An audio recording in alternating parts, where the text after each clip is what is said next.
د نیوز پریس چینل لیدونکو سلام، وخت مو په خیر. ستړي مشه. پام وکړئ د پاکستان او افغانستان لپاره مهمو خبرونو ته. د پاکستان پوځ وايي کوټه کې 15 وسلوال کسان وژل شوي.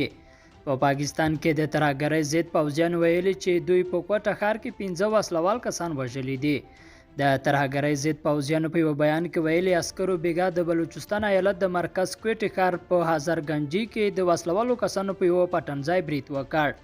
د بیان له مخې په برید کې په پوځیانو هم ډزې شوي، خو په ځوابي ډزو کې 15 بریدګر وژل شوي او 2 نور یې له سیمې تښتېدلي دي. پاکستاني پوځیانو ادعا کړې چې ګڼ شمېر وسله یې هم د بریدګرو له ځایه پیدا کړې ده. په کوټه کې تر دې مخکې هم وخت نه وخت د حکومتي ځواکونو او وسلوالو ډلو ترمنځ چې توندلارې مذهبي ډلې تر شا بلل کېږي جګړې شوې دي. او دفاع وزارت وايي کندوز او لوګر کې هوایي برید 2 شپته طالبان وژلي. د افغانستان دفاع وزارت ادعا کړې چې په کندوز او لوګر کې په طالبانو باندې هوایي بریدونه کړي او لسګونه وسلوال یې وروژلي دي. دغه وزارت په یو بیان کې ویلي د کندوز ښار په څنډو کې 2 ځایه د طالبانو غونډې په نښه شوي چې په نتیجه کې 14 وسلوال وژل شوي او 21 نور ټپیان دي.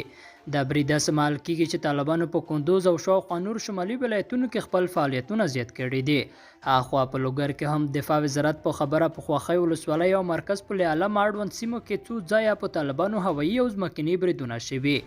په لوګر کې د 26 وسلوالو طالبانو د وژل کېدو ادعا شوې. وسلوالو طالبانو تر اوسه د افغانستان د دفاع وزارت د ادعا په اړه څه غبرګون نه دی ښودلی.